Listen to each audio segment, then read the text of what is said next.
Hello and welcome guys, आपके अपने channel grow with Maurya Amit में जो फिजिक्स क्लास 12th की महाभारत सीरीज चल रही थी। हम 1 शॉट में सारे टॉपिक्स को करने वाले हैं। इंपॉर्टेंट क्वेश्चन क्लास 12th के जो एग्जाम देने वाले हैं बच्चे, उनके लिए ये सीरीज बहुत ज़्यादा इंपॉर्टेंट होने वाली है। तो हमने क्या किया, उनके लिए महाभारत सीरीज जो लॉन्च की थी उसमें हमने पहली जो फिजिक्स थी फर्स्ट पार्ट है उसको पूरी तरह से खत्म कर दिया। सेकेंड पार्ट हम करवा रहे हैं।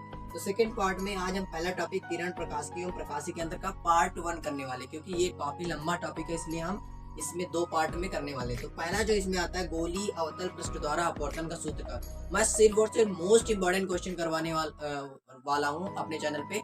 तो आप चैनल को सब्सक्राइब कर लो और वीडियो को लाइक कर दो और ज्यादा से ज्यादा बच्चों तक इस वीडियो को शेयर कर दो। आप प्लेलिस्ट भी शेयर कर सकते हो। तो गोलीय अवतल पृष्ठ द्वारा अपवर्तन के सूत्र के लिए सबसे पहले हम क्या करेंगे, एक अवतल पृष्ठ लेंगे। तो ये हमारा एक अवतल पृष्ठ हो गया।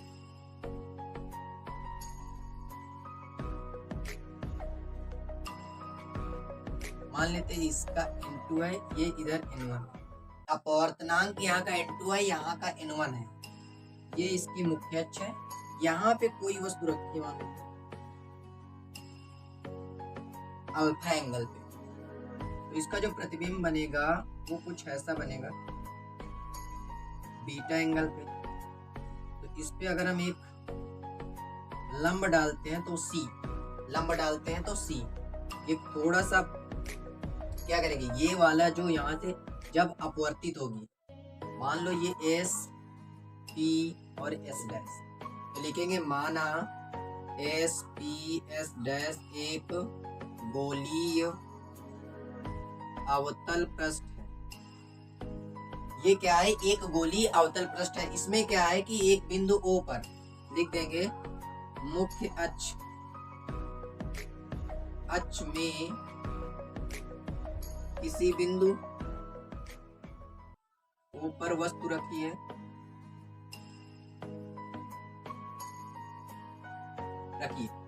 तो यहाँ पे O रखी है, यहाँ पे I रखी है, यहाँ पे C रखी है। ठीक है, अब यहाँ पे हम एक लंब डाल देते हैं, इसका कुछ नाम दे देते हैं M, इस पॉइंट का नाम दे देते हैं A। ये अल्फा एंगल है, बीटा एंगल, तो ये वाला हम मान लेते हैं गामा एंगल। अब देखो यहाँ पे जब ये वाला पूरा एंगल कितना हो जाएगा, ये वाला पूरा एंगल I, और ये वाला इतना एंगल कितना हो जाएगा R, तो ये भी कितना हो जाएगा R। तो अब हम क्या करेंगे, अब हम देखेंगे त्रिभुज। अगर आप सबसे पहले आप लिखोगे होगे स्नेल के नियम से, स्नेल के नियम से, स्नेल का नियम क्या बोलता है, n2/n1 बराबर sin I बटे sin R। अब आपने पढ़ा होगा ANG बराबर sin I बटे sin R। तो ANG का मतलब क्या होता है, देखो दोनों का अपवर्तनांक, अगर कहीं पे n लिखा है तो उसको आप n2/n1 लिख सकते हो, क्योंकि ये 1 and 2 लिखा होता है, तो n2/n1 आप इसको लिख सकते हो। तो वही लिखा हुआ यहाँ पे n2/n1 बराबर sin I बटे sin R। अब यदि I व R बहुत छोटे हैं, मतलब ये जो एंगल बन रहा है I और R, अपवर्तन जो कोण बन रहे हैं बहुत छोटे हैं, तो sin I को छोटे हैं तो sin I को आप I लिख सकते हो और sin R को आप R लिख सकते हो। तो यहाँ से n2/n1 बराबर हो जाएगा sin I की जगह आप लिख दोगे I और यहाँ लिख दोगे R, तो n1I बराबर n2R। आप देखो, अब हम पहले त्रिभुज में देखते हैं, इस वाले त्रिभुज में, इस पूरे त्रिभुज में। अगर आप इस पूरे त्रिभुज में देखोगे, ये वाले त्रिभुज में, त्रिभुज AOC में, अगर आप इस त्रिभुज में देखो AOC में क्या दिख रहा है, ये वाला कोण और ये वाला कोण गामा कोण के बराबर है। तो बहिष कोण से गामा बराबर अल्फा प्लस I, बहिष कोण, बहिष कोण। अगर हम त्रिभुज अब किसमें देख रहे हैं, हम AIC में, AIC में, तो अगर AIC में देखोगे तो ये बीटा और ये R किसके बराबर है, गामा। तो गामा बराबर क्या हो जाएगा, बीटा प्लस R। अगर हम यहाँ से I की और यहाँ से R की वैल्यू उठाकर यहाँ पे निकाल लें तो क्या हो जाएगा, I बराबर हो जाएगा गामा माइनस अल्फा, और यहाँ से R बराबर क्या हो जाएगा, गामा माइनस बीटा। क्योंकि ये थोड़ा सा लंबा डेरिवेशन है, इसलिए मैं क्या करता हूँ, इसको थोड़ा सा ऊपर से लिख कर देता हूँ। टॉपिक का नाम मैं देता हूँ, सब कुछ मेट देता हूँ मैं यहाँ से। तो यहाँ से गामा बराबर बीटा आर बराबर गामा माइनस बीटा और आई बराबर गामा माइनस अल्फा। अब ये अल्फा बीटा गामा की वैल्यू कहाँ से आएगी? सबसे पहले हम क्या करेंगे, इसको समीकरण 1 दे दो। समीकरण 1 दे दिया। अब हम क्या करेंगे, हम देखेंगे एक बार इस त्रिभुज में, इस त्रिभुज में और इस त्रिभुज में। तो देखेंगे त्रिभुज, पहले हम AOM, तो AOM में tan अल्फा बराबर अल्फा। अब अल्फा क्यों लिख रहा हूँ? क्योंकि बहुत छोटा एंगल मैंने पहले ही मान लिया है। तो बहुत छोटा एंगल होता तो साइन अल्फा को अल्फा मान सकते हो, कास अल्फा tan अल्फा को अल्फा मान सकते हो, और अगर कास थीटा होता तो उसको 1 मान लेते। तो tan अल्फा बराबर अल्फा क्या हो जाएगा, AM बटे OM, या इसी को हम AM बटे क्या लिख देंगे, माइनस U। अब इसके बाद हम tan बीटा किस त्रिभुज में देखेंगे, इस वाले में, IAM या AIM में। तो tan बीटा बराबर यहाँ बीटा लिखेंगे, AM बटे क्या हो जाएगा, ये IM हो जाएगा, IM। तो AM बटे हो जाएगा माइनस में V। क्यों? क्योंकि ये डिस्टेंस है माइनस में U, ये माइनस में V है, और ये क्या है, माइनस में R। अब हम इस त्रिभुज में देखेंगे, इस वाले त्रिभुज में, कौन से, ACM में। तो tan गामा बराबर हो जाएगा, गामा बराबर AM बटे क्या हो जाएगा यहाँ पे, CM। तो AM बटे यहाँ पे कितना हो गया, माइनस R।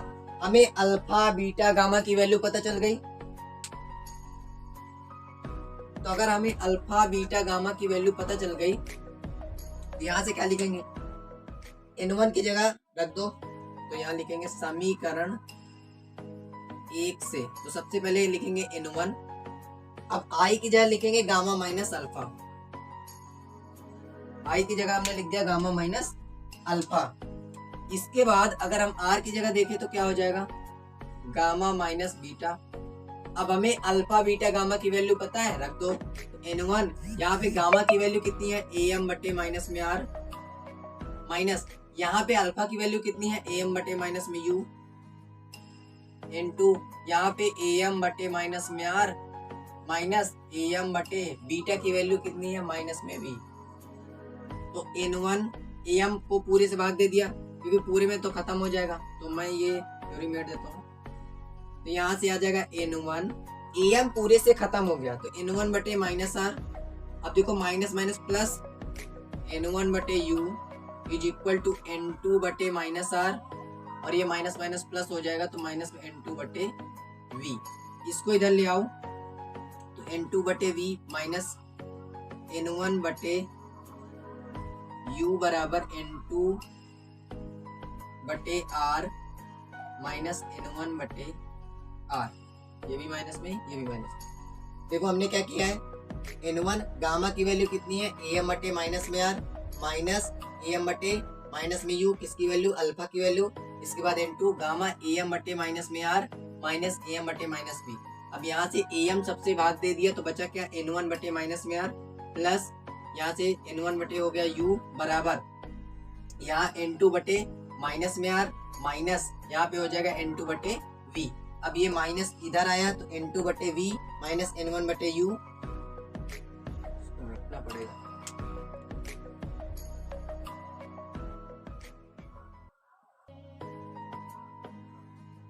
थोड़ा समय इसको इतना रफ कर देता हूँ।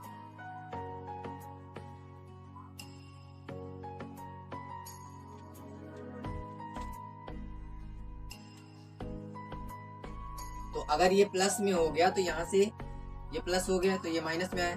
अब क्या पूरे माइनस से भाग कर सकते हो, भाग कर दो, तो N2 बटे V माइनस N1 बटे U। ये तो प्लस में है, ये प्लस में है, ये प्लस में है, ये कितना आ गया N2। अब देखो यहाँ से हमारा ये इधर माइनस में, जब माइनस से मल्टीप्लाई करेंगे तो क्या हो जाएगा, N2 माइनस N1 बटे R। अब देखो ध्यान से, यहाँ पे N2 बटे V माइनस N1 बटे U बराबर N2 माइनस N1 बटे R। इसमें क्या करते हैं, अंश में आप N1 से भाग दे दो, अंश में क्या कर दो, आप N1 से भाग दे दो। अगर N1 से यहाँ 1 बचेगा, इधर क्या बचेगा, N2 बटे N1 क्या हो गया, N2 बटे N1, N1 बटे N1 1 हो जाएगा R। अब हमारा आंसर क्या आ गया, N बटे V माइनस 1 अपान U बराबर N माइनस 1 बटे R। ये हमारा फार्मूला आएगा फाइनली। सबसे पहले हम क्या करेंगे, सबसे पहले हमें ये चित्र पता होना चाहिए क्या होता है। इसमें क्या दो माध्यम है, एक N1 और एक N2। ये एक अवतल पृष्ठ रखा हुआ SPS डैश। इसमें क्या है कि हम लिखेंगे कि SPS डैश एक अवतल पृष्ठ है जिसका वक्रता केंद्र C है, जिसका ध्रुव P है, जिसके मुख्य H पर एक वस्तु O रखी है, जिससे अल्फा कोण बनाते हुए एक क्या आ गई है, किरण गई है। फिर वो जहाँ पे परिवर्तन के पश्चात फिर उसका प्रतिबिंब I पर बनता है। हमने अभिलंब C खींचा है, अल्फा बीटा एंगल इनके, अल्फा बीटा गामा इनके एंगल है। हमने फिर एक क्या किया है, एक अभिलंब खींचा AM। फिर हमने क्या किया, स्नेल का नियम है, क्योंकि बहुत छोटे एंगल थे इसलिए साइन आई को हमने I मान लिया, साइन R को हमने R मान लिया। तब फिर N1I बराबर N2R आ गया। अब हम इस वाले त्रिभुज में देखेंगे तो इस वाले पूरे त्रिभुज में तो क्या दिखेगा, अल्फा और I किसके बराबर है, गामा। तो अल्फा प्लस I किसके बराबर है, गामा। अगर हम इस वाले त्रिभुज में देखेंगे तो बीटा प्लस I किसके बराबर, बीटा प्लस R किसके बराबर है, गामा के। तो यहाँ से R की वैल्यू मिल गई, यहाँ से I की वैल्यू निकल गई। अब हम अल्फा बीटा गामा की वैल्यू कैसे निकालेंगे, पहले हम पहले त्रिभुज में देखेंगे AOC में, दूसरे में AIC में देखेंगे, फिर ACM में देखेंगे। जब हमने सभी त्रिभुजों में देखा तो हमें अल्फा की वैल्यू मिली m बटे माइनस यू, बीटा की वैल्यू मिली m बटे माइनस वी, गामा की वैल्यू मिली m बटे cm यानी m बटे माइनस r। N1 अब यहाँ पे गामा माइनस अल्फा है बराबर N2 गामा माइनस बीटा है। N1 am बटे माइनस r ने पुट कर दी वैल्यू। यहाँ पे क्या है, माइनस am बटे माइनस यू पुट कर दी वैल्यू हमने। अब गामा, फिर गामा की वैल्यू m बटे माइनस r माइनस am बटे माइनस में v इधर आ गया। N1 बटे माइनस में r प्लस यहाँ से कितना आ गया, N1 बटे यू, यहाँ से N2 बटे minus R plus minus minus plus N2 बटे वी। अब यहाँ से देखो इसको हम इधर लाए तो माइनस का N2 बटे वी आ गया, यहाँ से N1 बटे यू आ गया, यहाँ N1 बटे माइनस R था, उधर जाएगा प्लस में होगा N2 बटे R माइनस N1 बटे R। अब देखो क्या किया हमने, माइनस से मल्टीप्लाई कर दिया, माइनस से मल्टीप्लाई करेंगे तो क्या हो जाएगा, तो N2 बटे वी माइनस N1 बटे R बराबर N2 माइनस N1 बटे R। यहाँ पे देखो N2 बटे माइनस में आता, ये माइनस में है और ये प्लस में है। तो यहाँ से N2 जब माइनस में मल्टीप्लाई किया हमने इसमें तो N2 माइनस N1 है, क्योंकि माइनस मल्टीप्लाई करो तो ये प्लस में हो जाएगा और ये माइनस में, N2 माइनस N1 बटे R। अब हमने क्या किया, अंश को, क्योंकि हमें पूरा अपवर्तनांक दिखाना है इसलिए हम N2 N1 से डिवाइड कर देंगे तो N2 बटे N1 करेंगे। तो यहाँ से N2 बटे N1 होता है N बटे V माइनस 1 अपन U बराबर N माइनस 1 बटे R। अब आप अपने लिए उत्तल पृष्ठ से स्वयं कर सकते हैं, सेम इसी तरह का रहेगा। उसमें क्या होगा, चित्र अल्फा, तो देखो अल्फा और बीटा इधर ही रहेंगे लेकिन गामा हमारा ऐसे निकल जाएगा, ऐसे वो एंगल गामा ऐसे हो जाएगा। उसमें भी अल्फा निकालेंगे, बीटा निकालेंगे, गामा निकालेंगे, उनकी वैल्यू सेम आने वाली है। लेकिन अब उसमें क्या होगा, ये एंगल R हो जाएगा तो R बराबर क्या हो जाएगा, alpha plus gamma, alpha plus gamma. और ये एंगल I होगा तो I बराबर हो जाएगा बीटा प्लस गामा, ऐसे। तो वहाँ पे I और R की डायरेक्ट वैल्यू मिल जाएगी, आप इसमें उठा के रखेंगे I और R की वैल्यू, और जैसे ही आपको I और R की वैल्यू मिलती है अल्फा बीटा गामा कैलकुलेट करो, सेम तरीके से फार्मूला यही है। आप जब उत्तल पृष्ठ से करोगे तो फार्मूला यही आएगा, तो आप उत्तल पृष्ठ वाला कर सकते हैं स्वयं से। और ये मोस्ट इम्पोर्टेंट है, ये आ सकता है या तो गोली उत्तल पृष्ठ के लिए या गोली अवतल पृष्ठ के लिए आपसे पूछा जा सकता है कि आप अपवर्तन के लिए सूत्र फाइंड आउट करो। इसके बाद आ सकता है लेंस मेकर सूत्र, मोस्ट इंपॉर्टेंट है लेंस मेकर फार्मूला।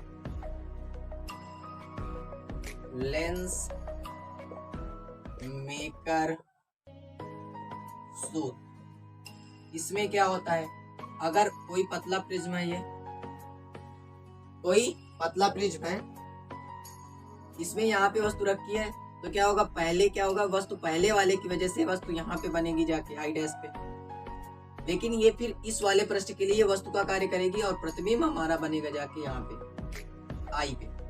मान लेते हैं इसकी मोटाई T है, तो ये लेंथ हमारी मान लो V डैश है, ये लेंथ हमारी है V और ये लेंथ हमारी है U, ये O है, ये I है O,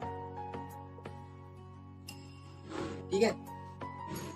अब ये लेंस मेकर फार्मूला हमें लिखना है, तो हम सबसे पहले क्या करेंगे, इसका नाम दे देते हैं कुछ, मान लो L डैश दे दिया, इसका पृष्ठ A B, इसका पृष्ठ C D, तो लिखेंगे माना L डैश एक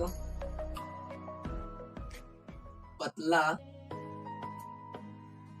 लेंस है, ठीक है, ये एक पतला लेंस है जिसका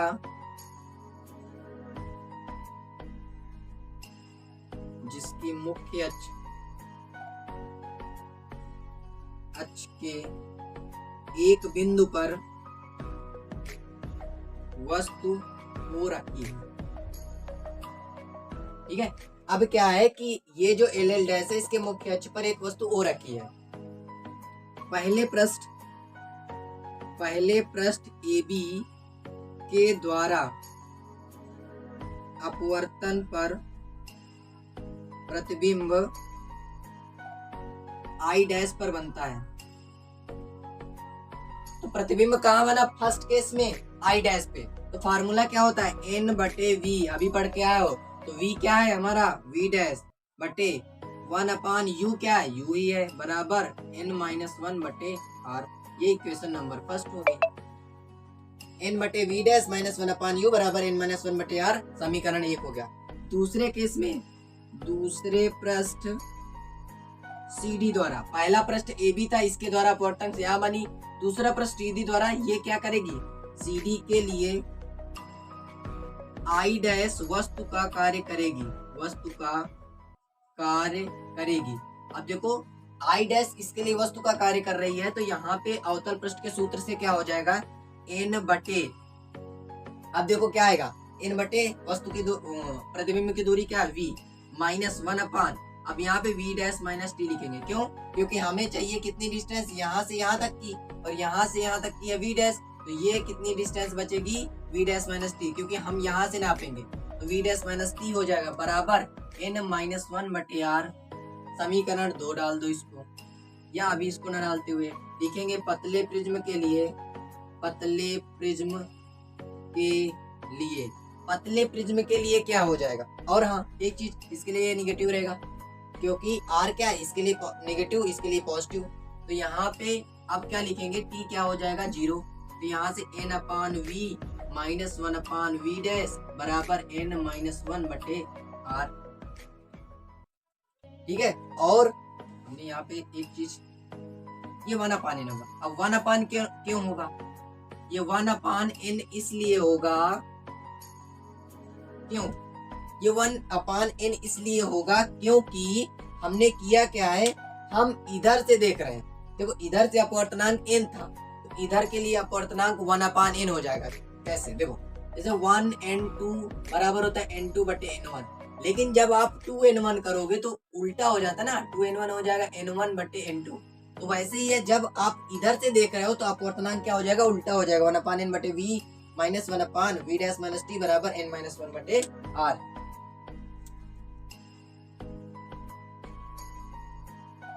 तो यहाँ पे मैं थोड़ा सा इंस्ट्रूमेंट देता हूँ।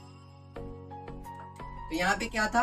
R1। क्यों? इसकी मान लो पहले वाले की वक्रता त्रिज्या R1 है, दूसरे वाले की R2।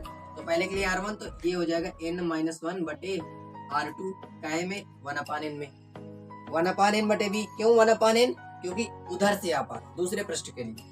अब यहाँ पे क्या हो जाएगा? 1/V। देखो n से मल्टीप्लाई किया तो 1/V माइनस N/V डैश बराबर n से मल्टीप्लाई करो तो यहाँ पे कितना हो जाएगा? 1 - N बटे R2। ये समीकरण हमारा आ गया 2।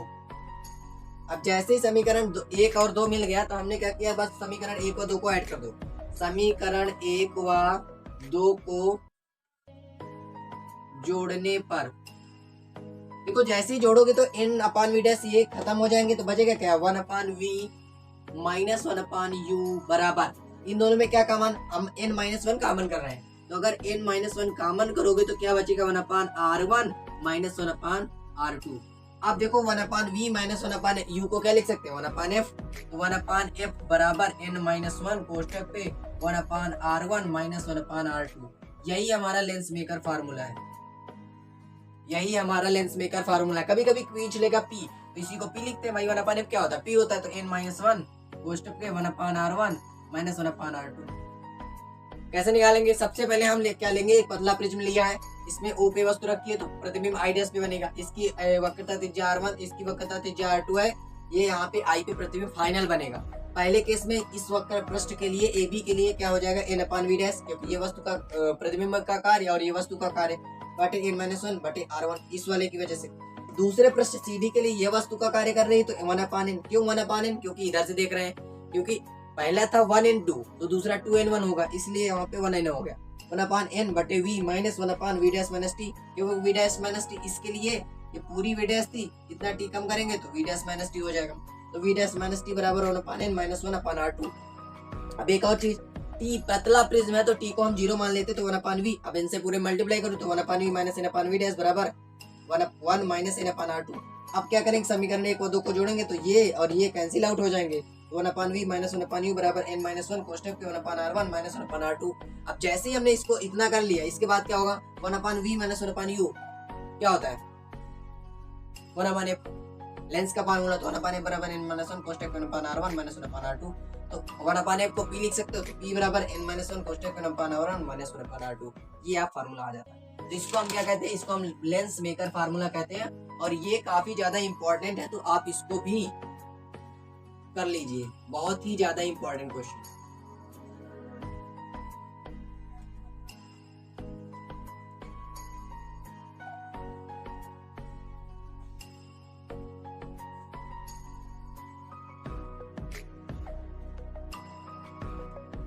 अब एक आता है, दो लेंसों को, दो पतले लेंसों को संपर्क में रखने पर, अगर दो पतले लेंसों को अगर संपर्क में रखोगे तो उनके संयोजन रखने पर संयोजन की फोकस दूरी, मतलब अगर दो पतले लेंस को एक साथ रख रहे हो तो संयोजन की जो फोकस दूरी होगी वो कितनी होगी। तो हम क्या करेंगे भाई, हम बनाएंगे भाई, एक लेंस ये हो गया, इससे जोड़ता हुआ एक दूसरा लेंस हमने ये बना दिया, इसको L1 नाम दे देते हैं, इसको L2 नाम दे देते हैं, इसका हमारा फोकस ये है। अब क्या हुआ, हमारी वस्तु यहाँ चलेगी, वस्तु से निकलने वाली किरण अगर यहाँ से गई तो यहाँ से यहाँ पे आएगी, फिर क्या होगी, रिफ्लेक्ट होगी, तो रिफ्लेक्ट होगी यहाँ कहीं बनेगी जाके भाई, लेकिन रियल वाली कहाँ से बनेगी, यहाँ कहीं पे बनेगी जाके। सेम केस जैसे पिछला वाला लिया था, तो यहाँ पे आई डैश बनी, यहाँ पे आई बनी भाई, दो रिफ्लेक्शन उसमें भी हो रहे थे, यहाँ भी दो लेंस है तो दो रिफ्लेक्शन होंगे, दो रिफ्रैक्शन होंगे, अपवर्तन दो होंगे। यहाँ O है, ये हमारी U है, ये हमारी V हो जाएगी, ये हमारी V डैश हो जाएगी, ठीक है। तो अब लिख लेना, क्या लिख लेना, ये माना दो पतले लेंस L1 व L2 हैं, जिनके मुख्य अक्ष के किसी बिंदु O पर एक वस्तु रखी है, O रखी है, जिससे चलने वाली प्रकाश किरण अपवर्तन के पश्चात उसका प्रतिबिंब आई डैश पर बनता हुआ प्रतीत होता है, तथा दूसरे प्रतिबिंब की वजह से जो रियल प्रतिबिंब बनता है वो कहाँ पे बनता है, आई पर बनता है। इतना लिखने के बाद अब क्या लिखेंगे, L1 द्वारा वस्तु का प्रतिबिंब आई डैश पे बनेगा, आई डैश पर। L1 द्वारा कहाँ पे बना रहा है, आई डैश पे बना रहा है, तो बताओ फार्मूला क्या होता है, लेंस के लिए क्या फार्मूला होता है, one upon we dash minus one upon you बराबर वन अपान एफ। अब फोकस दूरी क्या है, F1, इसकी फोकस दूरी F1 मान लो, इसकी फोकस दूरी F2 मान लो, इसकी फोकस दूरी F1 है, इसकी फोकस दूरी F2 है। अब दूसरे के लिए L2 द्वारा वस्तु का प्रतिबिंब, तो आई L2 के लिए यहाँ पे लिखेंगे, L2 के लिए आई डैश वस्तु का कार्य करेगी, वस्तु का कार्य करेगी, तो यहाँ से हो जाएगा one upon we minus one upon we dash is equal to one upon F2। अब दोनों को ऐड कर दो फटाक से, तो इसको इक्वेशन फर्स्ट दे दो, इसको इक्वेशन सेकंड। समीकरण 1 व 2 को जोड़ने पर, तो अगर 1 व 2 को जोड़ोगे तो क्या हो जाएगा, ये कैंसिल आउट हो जाएंगे, तो one upon we dash minus one upon u plus one upon we minus one upon you बराबर one upon F1 plus one upon F2। अब देखो ये कैंसिल आउट हो गए यहाँ से, तो one upon we minus one upon you बराबर one upon F1 plus one upon F2। अब देखो one upon we minus one upon u क्या होता है, one upon F, one upon F बराबर one upon F1 plus one upon F2। तो संयुक्त focus दूरी क्या आएगी, दोनों लेंस होंगे उनकी दोनों लेंस के फोकस दूरी के रेसिप्रोकल, उनके व्युत्क्रम के योग के बराबर होती है।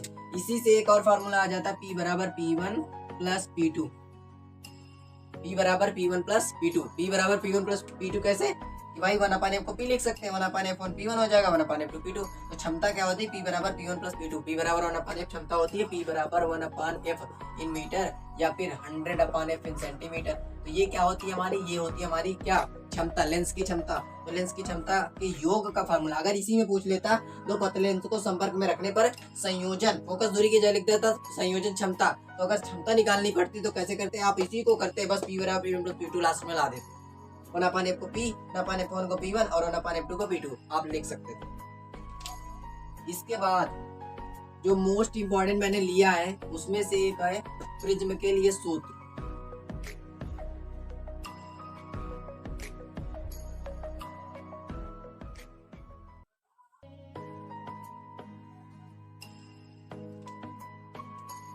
प्रिज्म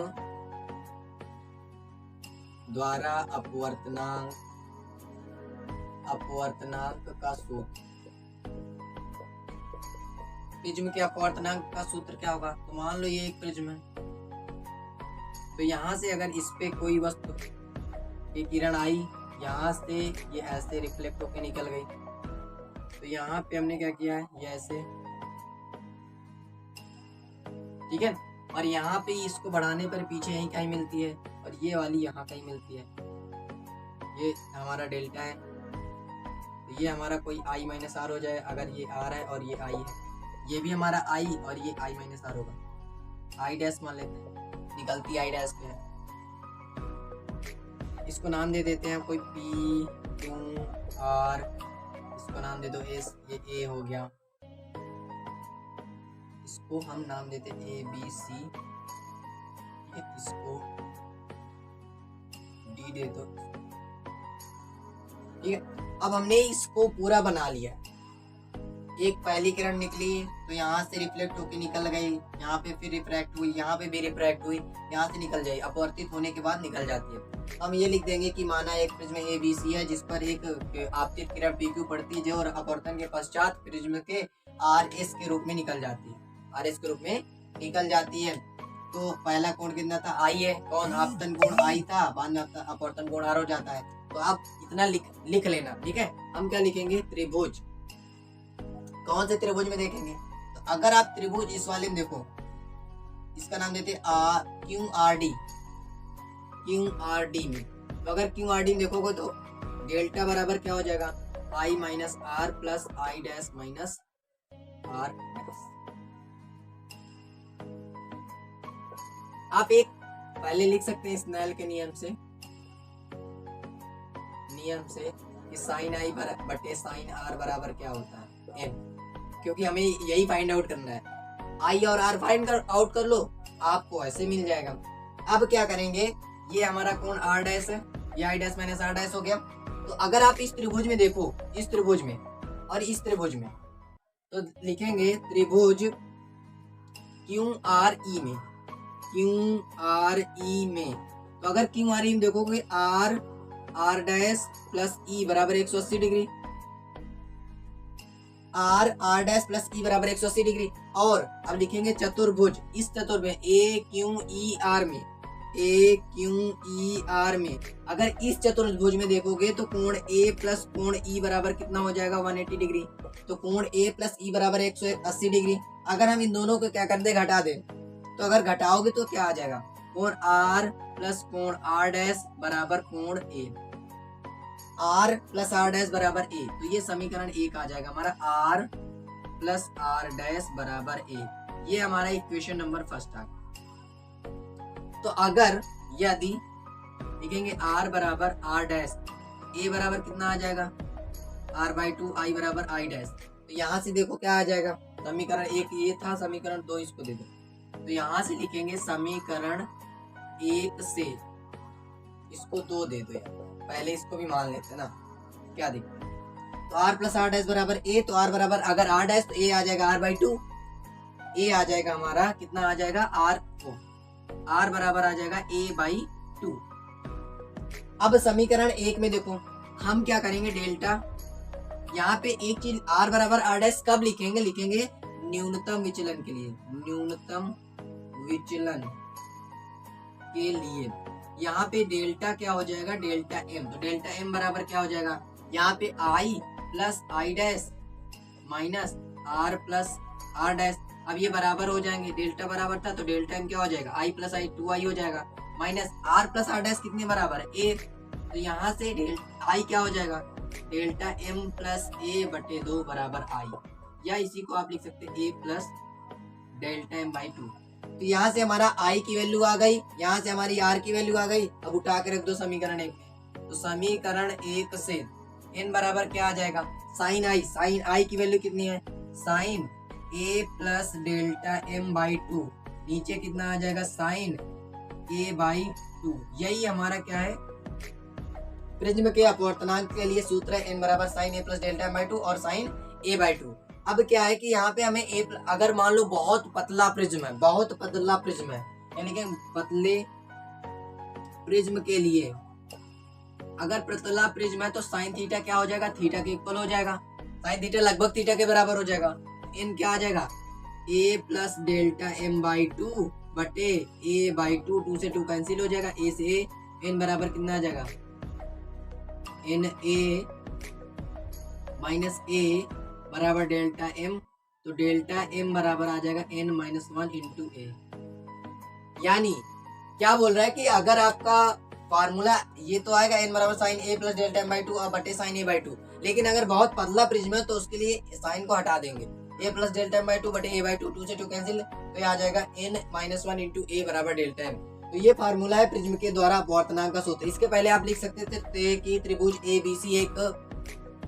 ABC एक प्रिज्म है जिसका कोण ए, ये वाला प्रिज्म कोण है, कोण ए प्रिज्म कोण है, ठीक है, और इससे आपतित किरण PQ इस पर एंगल आई से आपतन कोण आई पर आती है तथा अपवर्तन के पश्चात अपवर्तन कोण आई डैश के साथ निकल जाती है, ठीक है। ये सारी चीजें आप पहले लिख देंगे, इसके बाद इसको आप कर देंगे, आपको पूरे, अगर ये 5 नंबर में आए तो 5 नंबर आपको पूरी तरह से मिल जाएंगे। तो आज के लिए इतना ही। आज हम नेक्स्ट इसका पार्ट 2 आगे लेके आएंगे।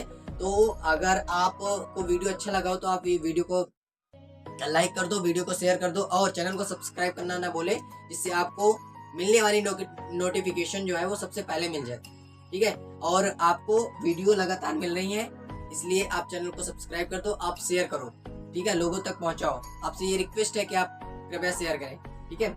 और उन बच्चों तक इस वीडियो को पहुंचा दो जो इंटर के एग्जाम देने वाले, ठीक है। और 19 तारीख से मैं 9th 10th 11th 12th सभी क्लास के फिजिक्स पढ़ाने वाले हूँ, इसलिए उसको पढ़ना ना भूलें।